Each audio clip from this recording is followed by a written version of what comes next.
حامدا و مسلین اما بعد۔ محترم ناظرین و سامعین، شیعہ وقف بورڈ کے ممبر وسیم رضوی رافضی نے چند دنوں پہلے قرآن کریم جیسی مقدس کتاب پر اعتراضات کیے ہیں کہ قرآن کریم کی 26 آیتیں ایسی ہیں جو وائلنس ٹیچنگ کا درس دیتی ہیں، جو آتنکواد کو بڑھاوا دیتی ہیں، اور وہ 26 آیتیں بعد میں شامل کی گئی ہیں، بعد میں داخل کی گئی ہیں۔ حضرت ابوبکر، حضرت عمر اور حضرت عثمان رضی اللہ عنہم اجمعین نے ان کو داخل کیا بعد میں، دین کو بڑھاوا دینے کے لیے، دین کو پھیلانے کے لیے۔ اس کا یہ اعتراض سراسر بے بنیاد اور غلط افکار و نظریات کی اپج ہے۔ اس کے اعتراض کا جواب آئیے ہم سنتے ہیں انشاءاللہ، اور آپ تمام ناظرین اور سامعین سے میں گزارش کروں گا کہ اس ویڈیو کو زیادہ سے زیادہ شیئر کریں، زیادہ سے زیادہ لوگوں تک پہنچائیں، تاکہ ان لوگوں کو معلوم ہو جائے کہ قرآن کس چیز کا درس دیتا ہے۔ کیا قرآن آتنکواد کو بڑھاوا دیتا ہے، یا قرآن اسلامی رواداری، عدل و انصاف، اخوت و بھائی چارگی کا درس دیتا ہے؟ وسیم رضوی رافضی نے اعتراض کرتے ہوئے کہا کہ قرآن میں 26 آیتوں کو اپنی طرف سے بعد میں حضرت ابوبکر، حضرت عمر اور حضرت عثمان رضی اللہ عنہم اجمعین نے داخل کر دیا دین کو پھیلانے کے لیے۔ محترم ناظرین، صحابہ کرام وہ پاک باز ہستی ہیں جن کو حضرت محمد مصطفیٰ صلی اللہ علیہ وسلم نے دنیا کے اندر ہی جنت کی بشارت اور جنت کی خوشخبری دے دی۔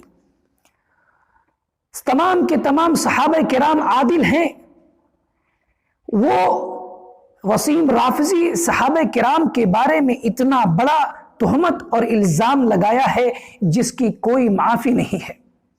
قرآن مجید کے اندر 26 آیتیں تو دور کی بات ہے، قرآن مجید کے ایک آیت، ایک حرف بھی کوئی انسان اس کے اندر اپنے طرف سے شامل نہیں کر سکتا۔ کسی بھی فرد بشر، خواہ وہ نبی ہو، صحابی ہو، ولی ہو، کوئی بھی آدمی قرآن کریم کے اندر ایک حرف بھی اپنی طرف سے داخل نہیں کر سکتا۔ یہ قرآن کریم کا چیلنج ہے، یہ اللہ تعالیٰ کا چیلنج ہے، یہ محض اللہ رب العالمین کا کلام ہے۔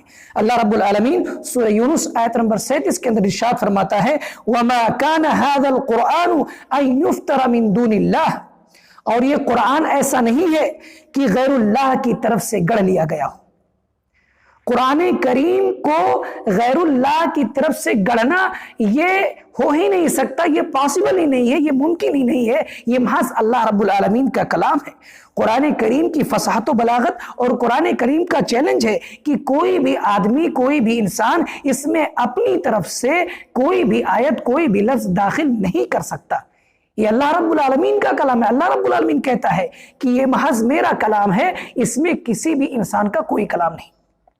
میں ایک آیت آپ کے سامنے پڑھتا ہوں، وہ آیت آپ غور سے سنیں، سمجھ جائیں گے کہ قرآن کریم کے اندر اگر کوئی انسان، کوئی نبی، کوئی صحابی ایک آیت داخل کرتا اپنی طرف سے تو اس کا انجام کیا ہوتا، اس کا حشر کیا ہوتا۔ اللہ رب العالمین سورۃ الحاقہ کے اندر آیت نمبر 44 سے 47 تک اپنے نبی کو تنبیہ کر رہا ہے، آگاہ کر رہا ہے وَلَوْ تَقَوَّلَ عَلَيْنَا بَعْدَ الْأَقَاوِيلِ، اگر یہ ہم پر کوئی بات اپنی طرف سے گڑھ لیتا، اپنی طرف سے بات گڑھ کر لگاتا، لَأَخَذْنَا بِنْهُ بِالْيَمِينِ، تو یقیناً ہم اس کا دائنا ہاتھ پکڑ لیتے، ثُمَّ لَقَطَعْنَا مِنْهُ الْوَتِينَ، پھر البتہ ہم اس کی شہ رگ کاٹ دیتے، فَمَا مِنْكُمْ مِنْ أَحَدٍ عَنْهُ حَاجِزِينَ، پھر تم میں سے کوئی ایک بھی اس سے روکنے والا نہ ہوتا۔ محترم ناظرین، آپ سنیں اللہ رب العالمین کیا کہہ رہا ہے کہ اگر یہ پیغمبر حضرت محمد مصطفیٰ صلی اللہ علیہ وسلم بھی قرآن کریم کے اندر اپنی طرف سے کوئی بات کہتے، اپنی طرف سے کوئی بات گڑھ کر لگاتے، تو ہم اس کا داہنا ہاتھ پکڑ لیتے، ان کی شہ رگ ہی کاٹ دیتے۔ آپ سوچئے کہ جس پر قرآن نازل کیا گیا، اللہ رب العالمین ان کو بتلا رہا ہے، ان کو وعید سنا رہا ہے کہ اگر یہ غلطی آپ سے ہو جاتی تو آپ کا حشر، آپ کا انجام کیا ہوتا۔ میرے اسلامی بھائیوں، میرے ناظرین، سامعین، آپ سنیں کہ اگر صحابہ کرام نوز باللہ من ذالک، صحابہ کرام نے اگر یہ غلطی کی ہوتی، صحابہ کرام سے اگر یہ غلطی ہو جاتی تو ان کا انجام کیا ہوتا، ان کا حشر کیا ہوتا۔